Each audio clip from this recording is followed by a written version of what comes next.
buenas noches, teleaudientes. Bienvenidos a un nuevo programa A Profundidad que ya cumple con su 8ª fecha y cuyo propósito es conversar con todos aquellos o aquellas que están aspirando a la presidencia de la República de cara a las elecciones de febrero del año 2022. Hoy vamos a conversar con Rodrigo Chávez Robles. Rodrigo Chávez, para que ustedes estén informados muy rápidamente, y ya vamos a entrar un poquito más a fondo en su vida, nació en El Carmen, en el distrito del Carmen, en San José, un 10 de junio de 1961. Usted es Géminis como yo. Vivió la mayor parte de su vida fuera de Costa Rica, obtuvo un doctorado en Economía en la Universidad Estatal de Ohio y desempeñó cargos muy importantes en el Banco Mundial durante 27 años en más de 45 países de América. Es impresionante el número de países.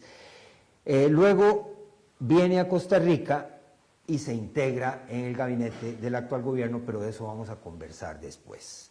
Primero que nada, darle la cordial bienvenida a Profundidad. Muy buenas noches, don Rodrigo. Muchísimas gracias, don Fernando. Es un gran placer para mí conversar con usted, a quien vi por muchísimos años mientras vivía en Costa Rica en los diferentes medios. Un honor. Le agradezco mucho. Muchísimas gracias. Igualmente. Se han caracterizado estas entrevistas sobre todo por hurgar un poco en la infancia, la juventud de los aspirantes a la presidencia, para que quienes nos siguen a través de Facebook, a través de Instagram, a través de Twitter y a través de nuestra página 24CR.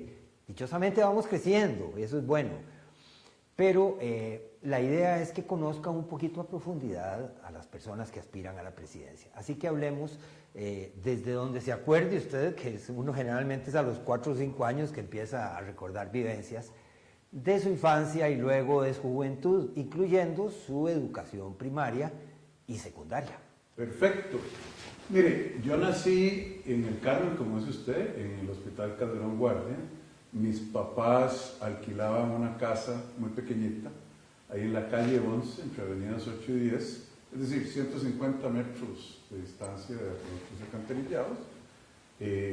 Tuve la bendición de tener 6 hermanas, papá y mamá, una casita chiquita. Había un baño para los 9 de nosotros.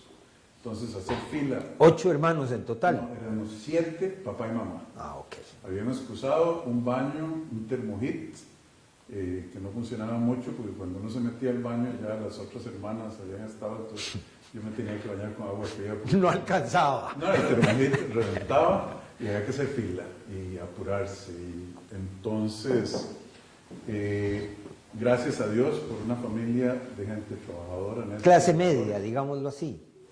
Media con costos, digamos. Bueno, yo me acuerdo que el alquiler eran 600 pesos al mes, porque a veces no había. Y una casa grande. Chiquita. Muy pequeña. Muy pequeña, sí. No teníamos patio, lo que había era un patio tender, para que se secara la ropa, pero no es nada que tenga que ver con un patio. ¿Y dónde salían a jugar? Ahí mismo, en los alrededores. No, yo venía de la escuela. Bueno, entonces le cuento, ya le voy a contar dónde iba yo a jugar. Yo fui al kindergarten justo a Facio de la Escuela de Chile en Barrio Lugano.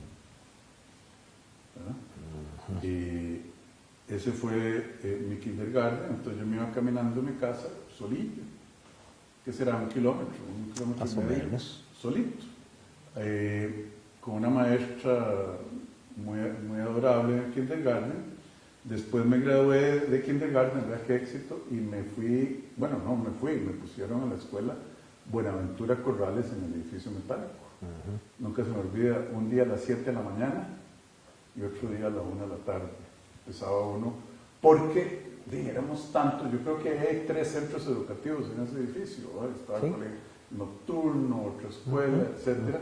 Ahí en el Parque Morazán, cerca de la Escuela Perú, y una vida muy urbana, y me venía caminando, y me iba caminando solillo desde primer grado. ¿A dónde iba a jugar? Yo tenía uno de esos bultos de cuero, ¿Se acuerdan? Los Claro, albeques. se los guindaba uno. Entonces uno iba... Labrados. Labrados, exactamente. Entonces yo llegaba, tiraba el bulto y me iba para la corte, me iba para la calle con los carajillos del barrio, 7, 8 años, hasta que oscureciera. Y había que volver. Entonces una vida muy diferente en el centro de San José. Sí. Era una vida casi que bucólica en muchos sentidos, porque no muy seguro, a mí nunca me dio miedo. Lo que me daba miedo era que me atropellaran los carros. Y ese era el miedo de mi mamá y mi papá. Sí, ya en ese tiempo ya había un número considerable. Exacto. Cuando yo era niño ahí, que yo vivía también en el centro de San José, en 1955-56 casi no pasaban carros. Pero bueno, volvamos a usted. ¿Va al colegio? No, y tuve una maestra, se llama la niña María Cristina Vargas, que Dios la tenga en su gloria, que era otro sistema educativo. Ella era parte de la familia de alguna manera, ¿no? Uno tenía que hacer fila para entrar, enseñar los 2 pañuelos, había que llevar 2 pañuelos, le revisaba las orejas, las uñas. Una vez al mes cantábamos el himno nacional, el primer lunes de cada mes. La maestra me jalaba las orejas y mi mamá le decía, jáleselas cuando se porte mal. Era otros tiempos, era una Costa Rica muy diferente que yo francamente añoro. Como le dije, nosotros éramos 7 y mis papás hicieron un sacrificio muy grande para que yo fuera al colegio seminario. 310 pesos al mes valía. Carísimo en ese momento. Había media bequilla y cosas de esas. No me fue mal, fui buen estudiante, jugué baloncesto, era tequioso. Los curas del seminario sabían lidiar con eso. Pero como era deportista, muy buen estudiante, buenas notas pues, siempre ser tequioso me lo perdonaron y me gradué. Entré a la Universidad de Costa Rica para hacer el examen de admisión. Fue para mí un cambio radical. ¿Ya vivía en otro lado? No. Bueno, sí, ya vivía en otro lado. Sí. Porque cuando yo estaba en tercer año de colegio, como les decimos nosotros, mis papás consiguieron un préstamo de la caja y se compraron una casa en Calle Blancos. Entonces, ahí fue donde yo terminé el colegio en Calle Blancos, 4º y 5º año creo que fue. Entré a la Universidad de Costa Rica, fue un cambio muy radical para mí. Francamente no me motivaba a estudiar. En 2º año de la universidad ya estaba en economía, fui presidente de la Asociación de Ciencias Económicas, carajillo, tenía 19, 20 años, yo creo que era uno de los más jóvenes, y entonces me descarrilé en el estudio. Y mi papá, que era un hombre muy amoroso, pero disciplinado y severo, me dijo, Mae, porque así me decía, se le acabó la fiesta, te va a tener que buscar trabajo. Y ya no le voy a pagar yo absolutamente nada. Entonces busqué trabajo, me terminé saliendo de la universidad y a los 24 años, después de haber trabajado en Codesa, ¿se acuerda de Codesa? Claro. Yo era asistente de auditoría 3. No había nada más bajo en esa oficina. El asistente de auditoría 2 era más alto que yo y ahí iba auditor, etc. Yo estaba verdaderamente en la base de la pirámide, el carajillo, pero me gustaba trabajar. Eso sí, así como no había estudiado, me ganaba 1.200 pesos por semana y le tenía que dar la mitad a mi mamá. Así era. De alquiler, Así comida y Dios guarde.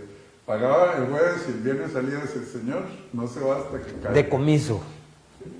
Digamos que ella sí sabía recolectar impuestos. Exactamente, el impuesto a la vida. Entonces, ahí estuve, después me fui a trabajar a Fede Crédito, me fue muy bien. Y al pasar el tiempo hice negocios privados, compraba y vendía quesos con una hermana mayor. Me ganaba una platilla por ahí. Y ahí me di cuenta mi papá me decía, mire Rodrigo, usted es inteligente, pero lo disimula bien. Era así vacilón. Me decía, usted no va a estudiar ya más. Y fue un cambio, una epifanía que yo quería estudiar. Y de alguna manera logré juntar una platica y me fui a terminar mi bachillerato universitario a Ohio State, en Columbus, Ohio, pero yo nunca había estado en Estados Unidos, ni hablaba inglés, y aprendí inglés para pasar un examen que se llama el TOEFL en 3 meses. El TOEFL, claro. En 3 meses, usted no sabe. Intensísimo. Y además repartía periódicos para ganarme $400 por mes, porque repartía muchos periódicos, me levantaba a las 3 de la mañana. En el frío de menos 15, menos 20, allá afuera en un apartamentillo que vivía yo, a empacar los periódicos, los libros, con nieve, etc. Fue una época muy linda y hice, creo, 3 años de bachillerato, 4 años de bachillerato en año y medio. Llevaba mucho, y ahí sí ya me fue muy bien. Cuadro de honor, la lista del decano, quién es este muchacho, etc. Y ya me dieron una beca para sacar un doctorado. Y ese es Rodrigo Chávez en una tacita de café pequeño. ¿Y cómo da ese salto al Banco Mundial? Es que vea, mi papá decía, bueno, mejor me callo, bendiciones de Dios. Mi papá decía, todo tonto es derecho, yo no sé. Pero bueno, bendiciones de Dios. Yo le agradezco mucho a un profesor costarricense de Ohio State, porque me daba oportunidades de trabajo, así, consultorías que él hacía, yo le ayudaba, etc. Entonces, yo escribí, bueno, estaba escribiendo la tesis y el Instituto de Desarrollo Internacional de la Universidad de Harvard preguntó, tenemos unas preguntas muy específicas sobre Indonesia. No entendemos por qué el sistema de microfinanzas y finanzas rurales de Indonesia es tan exitoso en un país tan corrupto, donde nada funciona. Fue en el año 90. Y en la Universidad de Ohio del estado de Ohio, tenía un programa de eso, de finanzas rurales, microfinanzas. Y decía, aquí hay un tico que puede ir allá a hacer esa investigación y decirles por qué esa excepcionalidad de sus programas que eran súper exitosos en un país donde corrupto, nada funcionaba, 17,000 islas. Y entonces me mandaron, creo que fueron 12 semanas, a hablar con la gente, a investigar, a ver datos macroeconómicos, a trabajar con el Banco Central, etc. Y hice descubrimientos importantes. Junto con este profesor publiqué un artículo en una revista científica, ¿por qué en Indonesia? Y alguien en el Banco Mundial lo leyó, un señor israelita. Dice, mira, interesante, qué bien, no habíamos pensado, nosotros mismos en el Banco Mundial no habíamos pensado en estos ángulos, etc. Entonces un día estaba yo en mi apartamentico, porque vivía en un apartamentico como el tamaño de esta sala, imagínense, todavía este doctorado, y suena el teléfono, ring, le habla Jacob Yaron del Banco Mundial y leí su artículo, me interesa mucho. Yo creí que me estaba vacilando. Incluso creí que era un amigo y le contesté una par de burradas y dice, no, sí es en serio. Entonces me invitó a Washington, dice, venga, presente esta investigación, etcétera. Y yo le dije, mire, es que ando muy ocupado porque le damos $1,000 de honorario para hablar, voy para allá. Esa era toda la plata del mundo. Claro. Toda la plata del mundo, más los gastos. Fui y yo creí que me iba a reunir con 4 o 5 personas. No, había un auditorio lleno de gente que quería ver la historia de ese documento. Y lo presenté y les impresionó. Y me invitaron a almorzar y me dicen, bueno, usted... ¿qué planes tiene? ¿Cuándo empieza a trabajar? Y yo no sabía que estaba en una entrevista de trabajo. Y yo, sí, nos interesa que se venga a trabajar. Y yo le dije que no, porque quería terminar la tesis de doctorado. Porque cuando uno empieza a trabajar y ganar plata, la tesis se... abandona el estudio. Entonces, me dieron 3 meses para terminar la tesis, que era una locura, y lo logré. De manera sin precedente, porque normalmente tardan 1 o 2 años, y a mí me salió muy rápido, gracias a Dios. Y entonces empecé a trabajar el 23 de marzo de 1993, creo, defendí mi tesis el 21 de marzo y de ahí me fui en un carro con los trapillos que tenía a vivir a Washington y ahí el mundo cambió para mí. Ahí comenzó esa nueva aventura durante 27 años, que por cierto, usted se especializó en temas referidos a la pobreza, o sea que es un campo sobre el cual usted tiene una amplia cosmovisión. Pero ¿cómo llega usted a este país? ¿Quién lo llama? ¿Quién lo invita? ¿Y quién le ofrece? Vamos a ver, déjeme corregir un poquillo de cosas, nada más Okay. como dicen los jueces, para que quede en registro. Los 45 países, usted dijo al principio, no fueron en América Latina nada más, no, fueron en América Latina, Europa del Este, África. Asia, no, en África no me no. tocó trabajar, no me dejaron, aunque quería mucho, pero en Europa del Este, una parte muy interesante de Europa del Este que fue la transición de economías de comunistas a economías de mercado. Y en una época de crisis violenta, los años 2000, donde se estaban derritiendo esas economías. Después, Asia del Este, India, etc. Fueron 45. Pero lo más bonito de todo, don Fernando, es que a mí me tocó trabajar en todos los temas.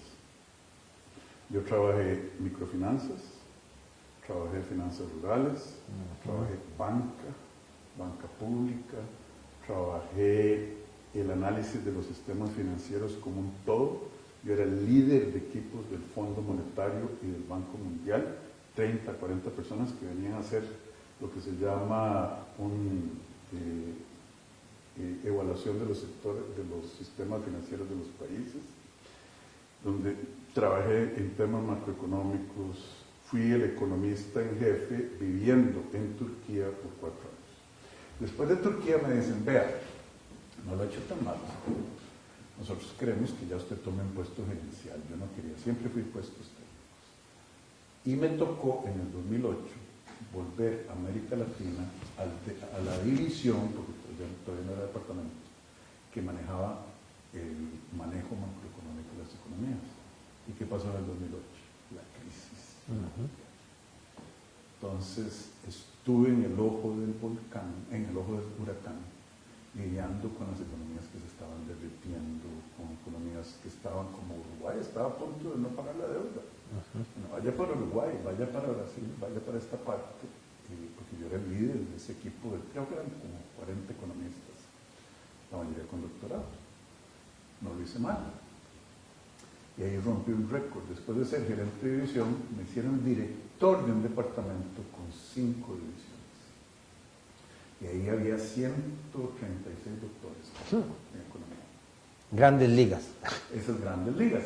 Y entonces ese departamento manejaba, se llamaba PREM, Reducción de Pobreza y Manejo Económico. Porque hay una gran conexión. La gente piensa que no, el manejo económico de un país es lo que hace que usted sea rico, pobre, tenga empleo, no tenga empleo. Así es. Y vea qué interesante los departamentos que me tocó manejar, las divisiones. Reducción de pobreza, equidad de género, igualdad de oportunidades. Ahí estaba toda la parte de distribución del ingreso. Administración o manejo macroeconómico. Banca central, impuestos, recaudación de impuestos. Reforma del sector privado. ¿Verdad? Y sector privado, reforma del sector público. Sector privado y sector financiero. Y ahí entré en esos temas por 3 años con muchísima profundidad. Entender qué funciona y qué no funciona en el mundo. Pero vea lo que es la vida, don Fernando. 3 años después me llaman y me dicen, vea, en Indonesia tenemos la oficina más grande del mundo, 672 empleados, un presupuesto de $50 millones al año, y tenemos problemas ahí. No estamos influenciando, no estamos teniendo impacto, la oficina está desordenada. ¿Usted se iría?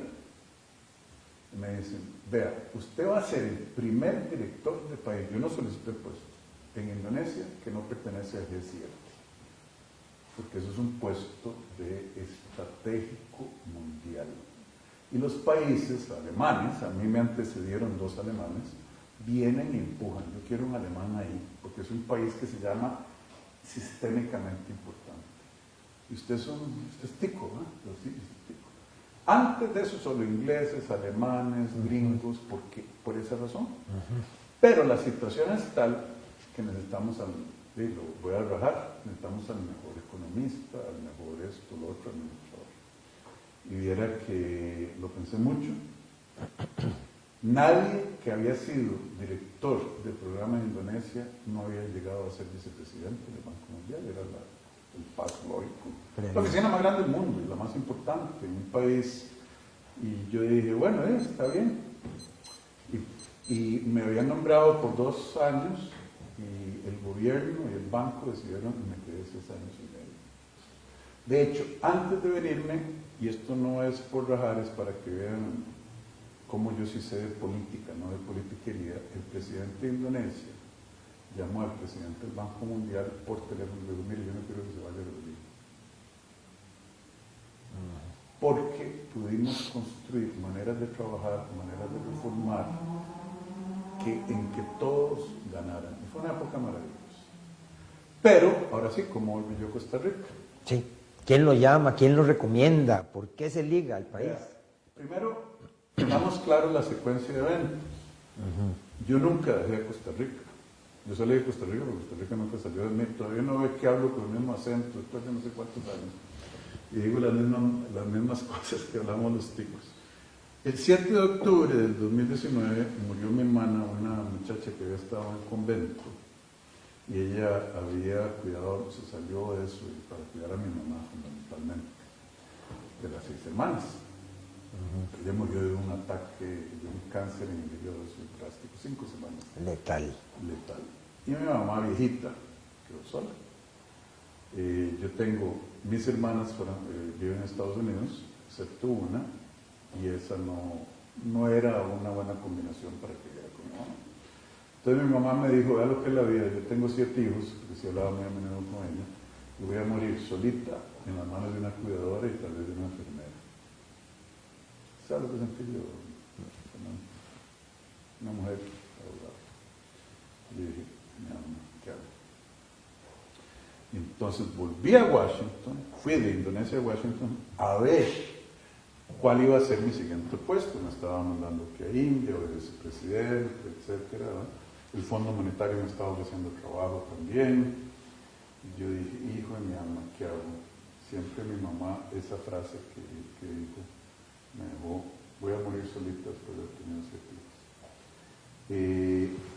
Y yo iba de Washington, ya había acordado yo qué iba a hacer, iba de Washington, el centro de la ciudad, al aeropuerto, que queda como a 42 kilómetros, y suena el teléfono. Me llega un texto, le escribe Carlos Alvarado, presidente de Costa Rica, quiero hablar con usted. Marqué de vuelta, creí que me estaban vacilando. Aunque ya me había advertido que el presidente de Costa Rica me andaba buscando. No lo podía creer. Y empezamos a conversar, y en los 45 minutos del viaje, o una hora, él me dijo, es que yo ando buscando un ministro de Hacienda. ¿Quién me recomendó? Después hablamos de eso. Y empezamos a conversar, y es una entrevista mutua. Y al final yo estaba haciendo la fila en el mostrador de la aerolínea para ir a Indonesia, y me dice, pero vea, don Rodrigo, es que yo lo más que le puedo pagar son 2,5 millones. Yo me quedé así, le dije, mira, don Carlos, si yo fuera a considerar esto seriamente, el salario no va a ser el factor determinante. Me terminaron pagando 1.200.000 al mes, bruto, como ministro de Hacienda, pero eso no era ni comparable con lo que yo ganaba. Y no lo estoy diciendo por rajar, estoy diciendo que yo quería ya aprovechar y decir 2 causas en la vida, madre y patria. Es una bendición de Dios. Me pensioné y me vine. ¿Cuántos meses estuvo usted al frente de Hacienda? Estoy 184 días. 184 días. Usted dijo, renuncié, pero el presidente Alvarado dijo que no, que él lo había cesado. Total, eso nunca quedó muy claro. Sencillamente no hubo química. No, estuvo clarísimo. Él me pidió la renuncia. Él me pidió la renuncia. Ah, bueno.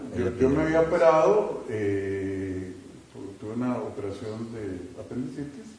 Un jueves me operaron de emergencia y el martes me dijo, tienes que venir a la oficina. Y entonces, lo que pasó fue que yo había acordado con él que yo iba a ser el garante de la calidad del gasto público como ministro de Hacienda. Y él me dijo, sí. Intercambiamos promesas, etc. Yo presenté mi visión en febrero del 2020 ante el Congreso, me tuvieron 10 horas ahí, y todo eso estaba de acuerdo. Pero empezaron los problemitas, las normas del ICE, las normas contables del ICE. Como ministro de Hacienda, yo no firmo los estados financieros del ICE, ni permito que el contador nacional firme los estados financieros del ICE, a menos de que el ICE aplique las normas internacionales y baje la tarifa a 20%.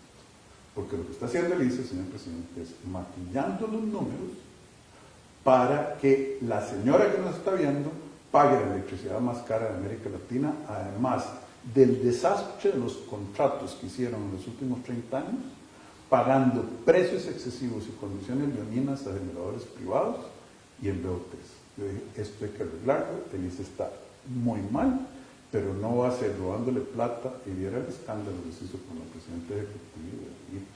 O sea, eso fue, digamos, una de las causas fundamentales. Es que ahí empezaron las diferencias. Los arroceros. Yo le hice una presentación un 5 de enero al presidente, 4 o 5 horas, y le demostré que la gente paga 190 millones de dólares más al año en el precio del arroz directamente a un grupillo de grupo pequeño, grupote, porque son pocos, grupillo digo yo, son pocos, pero es de la gente más poderosa de este país, 5 industriales, que se ganan 190 millones de dólares al año extra de lo que deberían ganarse, producto de que la señora de Atillo tiene que pagar el arroz más caro de América Latina. Y yo le dije, señor presidente, me dice, sí, lo vamos a cambiar. Que es caro.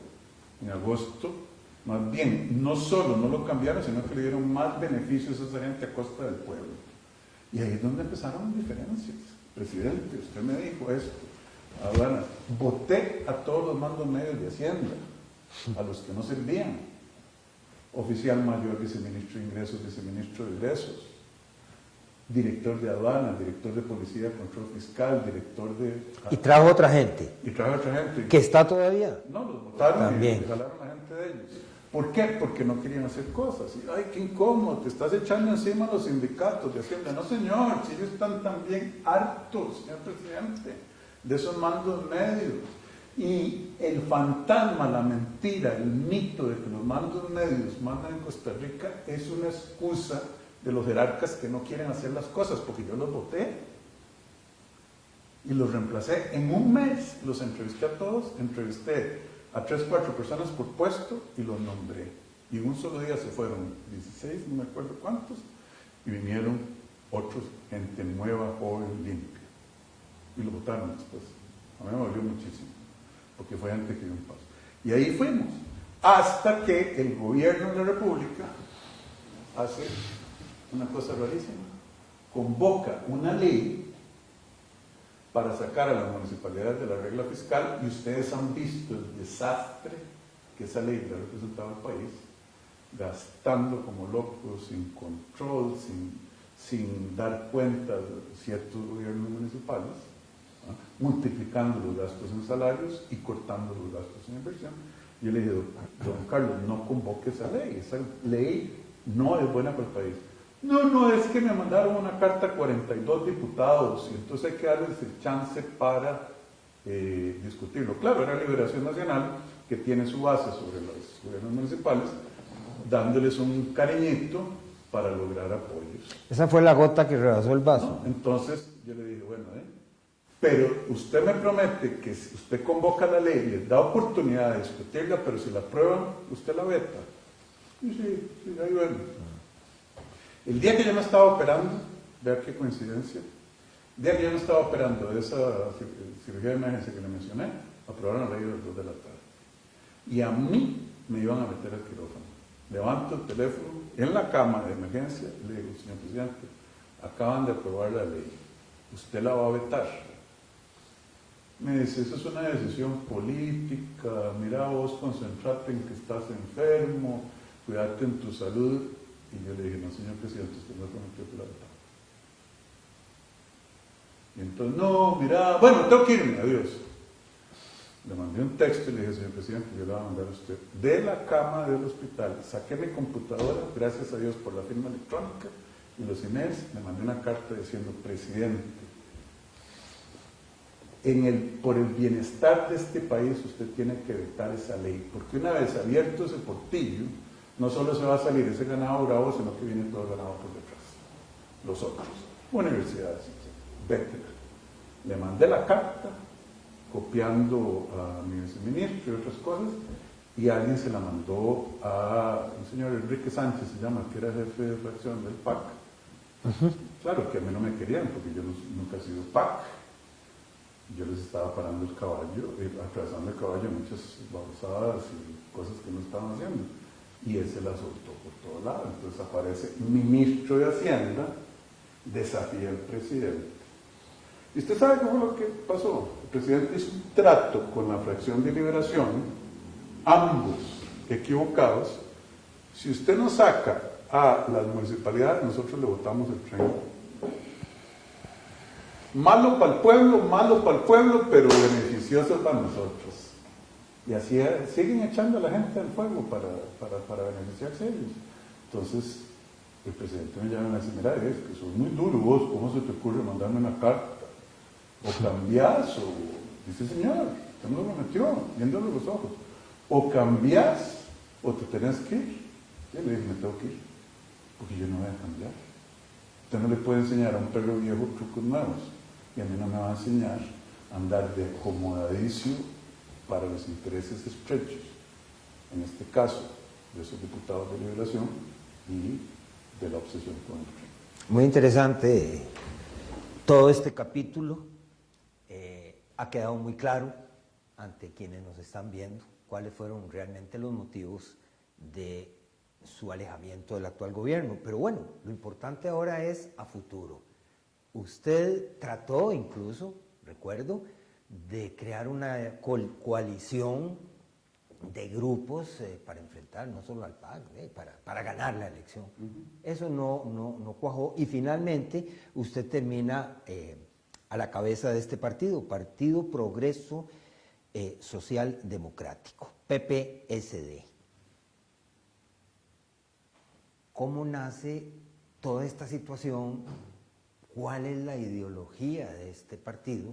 Y después vamos a hablar de su equipo y de su fórmula.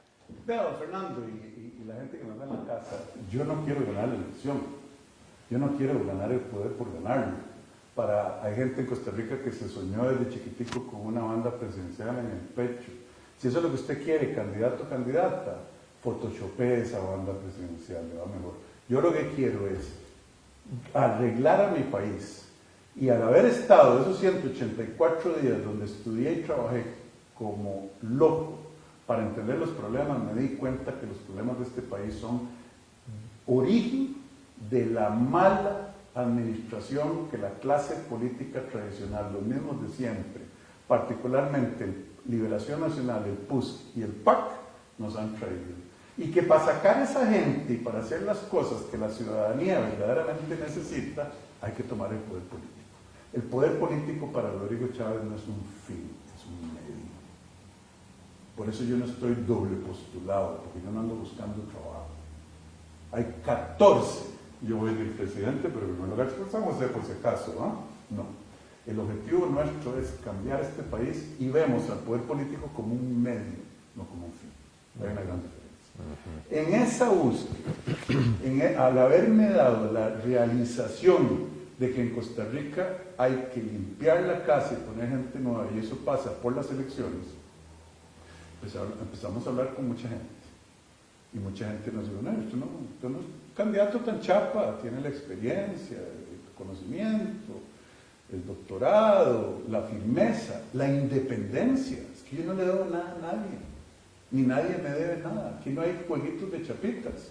Fíjese usted quiénes son los diputados, cuántos hijos o hijas de gente poderosa hay, cuántos hermanos que han cogobernado con expresidentes hay, cuántas esposas de figuras de los partidos, primos, amigos, los mismos de siempre, es el mismo revuelto. Aquí no hay nada de eso, porque no nos debemos nada unos a otros.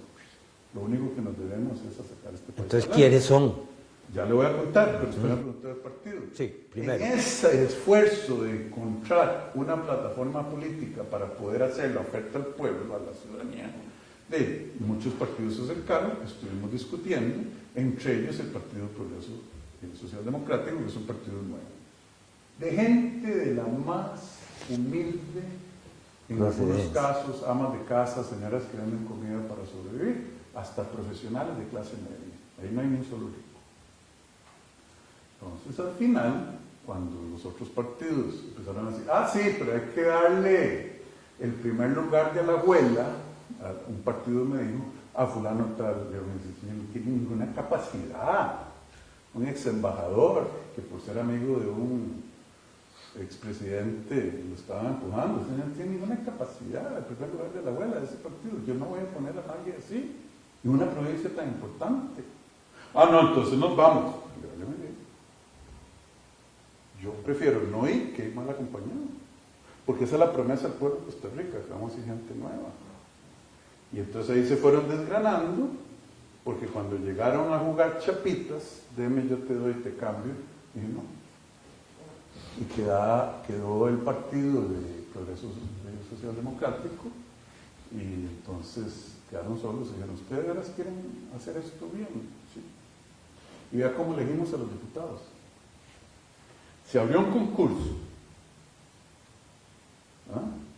en que la gente podía simplemente escribir y decir, yo quiero ser diputado de la República. Este es el currículum, esta es mi visión, yo incluyo, y vamos a hacer una matriz, la presidenta del partido y el candidato a presidente pueden postular gente que ellos busquen. Entonces yo pedí ayuda a gente que me ayudara a identificar profesionales de primera. Yo no tengo nada que pagar. Nosotros andábamos buscando la mejor gente para el puesto, no el puesto para la gente amiga. Y entonces, ahí empezamos a entrevistarnos. Un proceso de selección profesional. Pilar Cisneros fue un caso extraordinario, aunque yo le rogué y lo rogué, porque creo que es una mujer que debe ir, ella aceptó. Pero el resto, todos fueron electos de esa manera. Ahí no hay amigos, ni golpes, ni primos, ni hijas, ni nada de esas cosas que usted ve en los otros partidos. De ahí aparece, por ejemplo, de ahí apareció el vicepresidente de la República. Yo lo entrevisté para diputado. El doctor Stefan Brunner. Tiene un doctorado en la mejor universidad alemana en economía agrícola. Y un hombre que se le paró a los bancos y asumiendo riesgos enormes cuando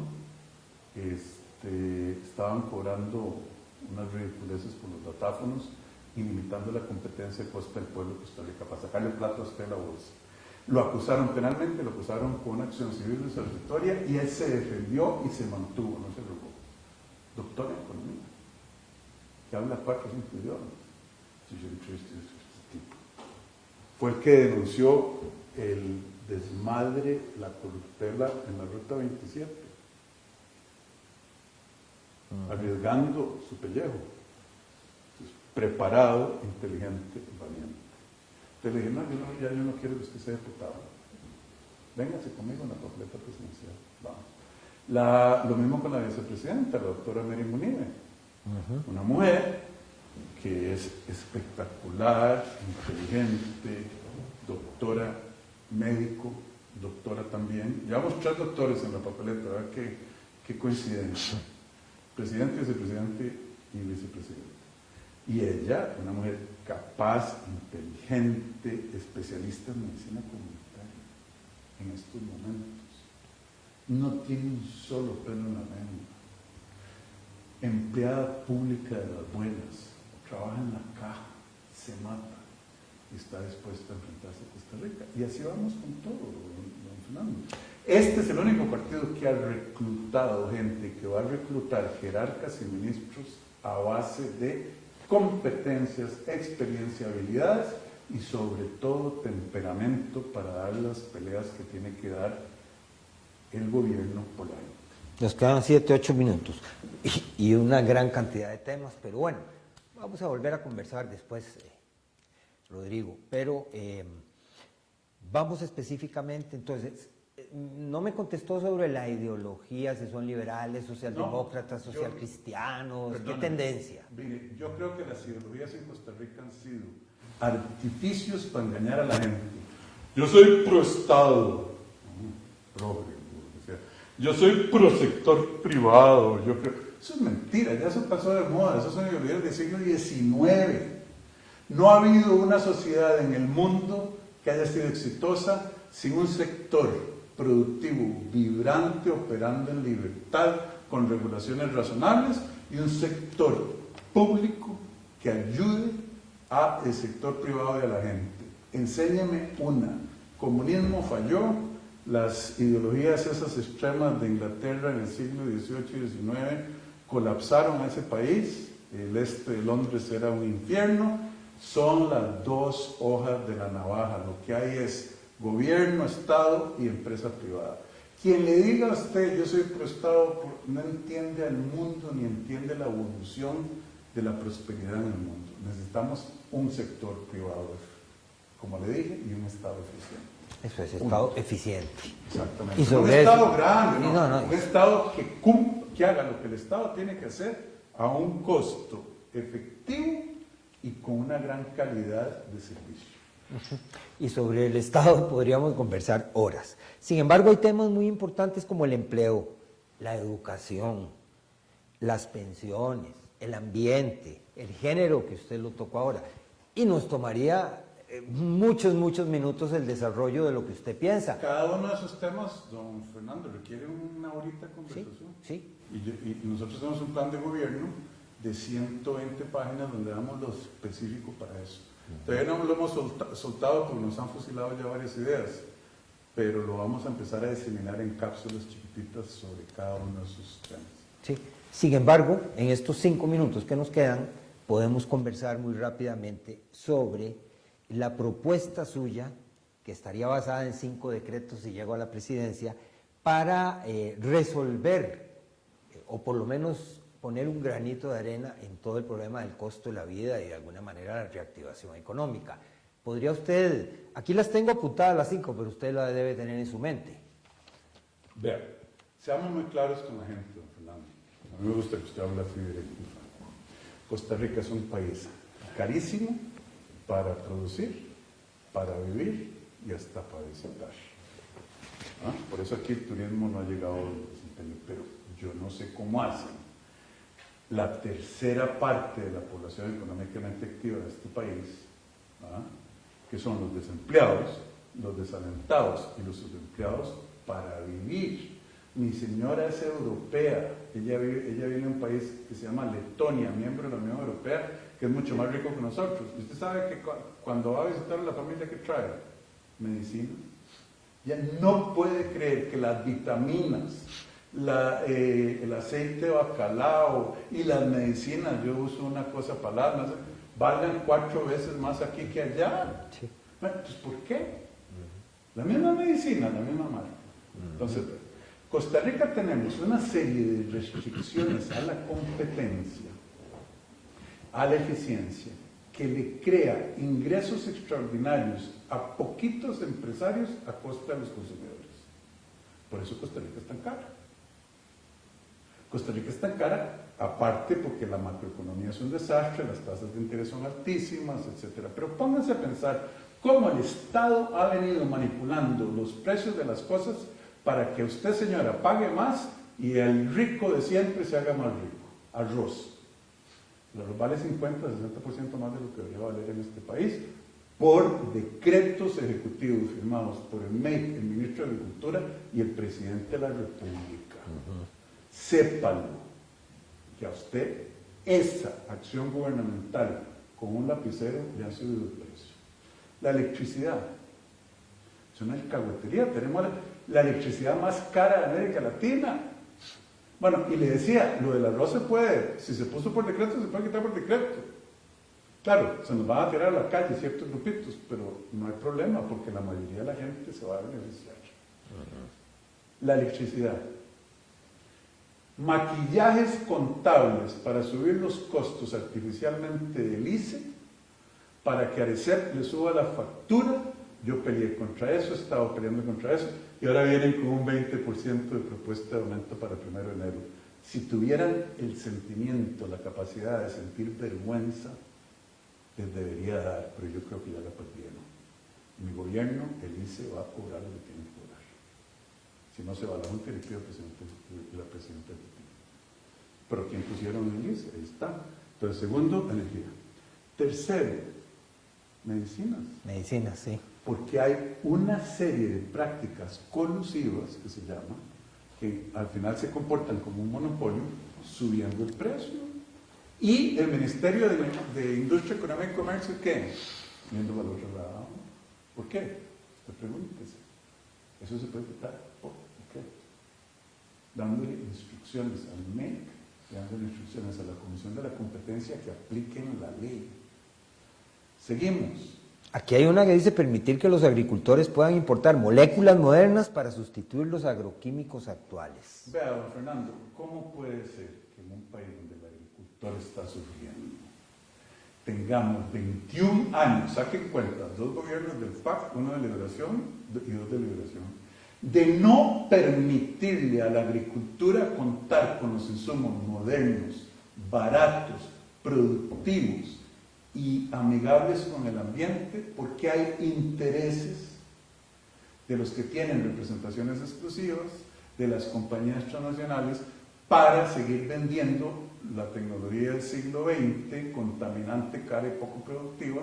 Y entonces el MINADE dice, no podemos dejar que entren los productos, pero son los mismos productos que en Europa el EMA permite, porque son saludables para la gente y buenos para el ambiente. Que en Estados Unidos la Agencia Reguladora de Comida y del Ambiente permite. Y aquí estamos votando al piso pesticidas y herbicidas que en Europa y en Estados Unidos son prohibidos, que envenenan al trabajador, que envenenan al que consume los productos agropecuarios, que son bajamente productivos y que además envenenan el suelo. ¿Por qué? Porque hay intereses detrás.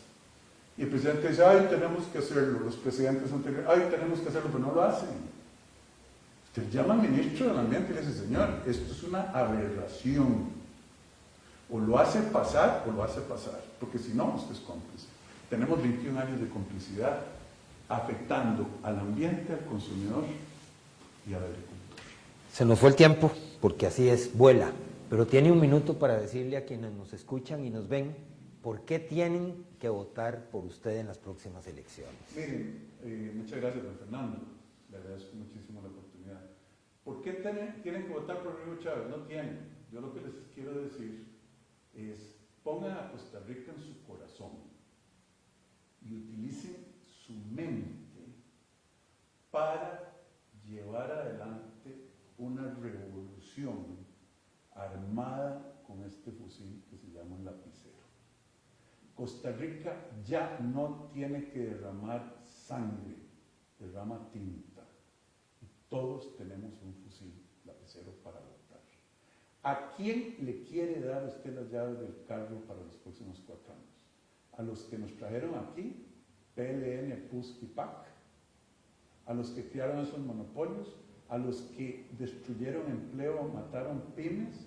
¿O a quienes están utilizando el poder político para beneficio personal en puestos con parientes y amigos y creando rentas para los conectados? ¿O a un grupo nuevo, donde no hay caras conocidas, donde no hay nadie que tenga sus huellas digitales en el cuerpo del delito, del desastre que está viviendo usted, señores y señoras, en su casa? A quienes le hipotecaron el futuro de sus hijos, y a usted, persona joven. Esa es la decisión. Y esa es la oferta diferente que tenemos en este partido y en esta candidatura. Gente nueva, sin compromisos. con conocimiento, que lo ha hecho bien en 42 países, en mi caso, y que ha cambiado economías y sistemas sociales. El gobierno tiene un objetivo único, que es crear el mayor bienestar para la mayor cantidad de gente, no seguir favoreciendo a grupitos chiquitos a costa del resto de la ciudadanía. Yo espero que ustedes pongan a Costa Rica en su corazón, porque ese es el objetivo, pero esta vez voten con el cerebro. Muchas gracias. Bueno, muchísimas gracias. En enero podemos volver a conversar otro rato porque ya va a estar mucho más caliente el ambiente y las encuestas y temas específicos que se pueden tocar ya a un mes o 3 semanas antes de las elecciones. Muchas gracias, don Rodrigo. Muchísimas gracias, don Fernando. Que Dios los bendiga a todas las personas que nos vieron, a usted también. Muchísimas gracias. Muchas gracias a ustedes como de costumbre y el próximo jueves a las 8 de la noche estaremos con un nuevo programa a profundidad. Gracias, buenas noches.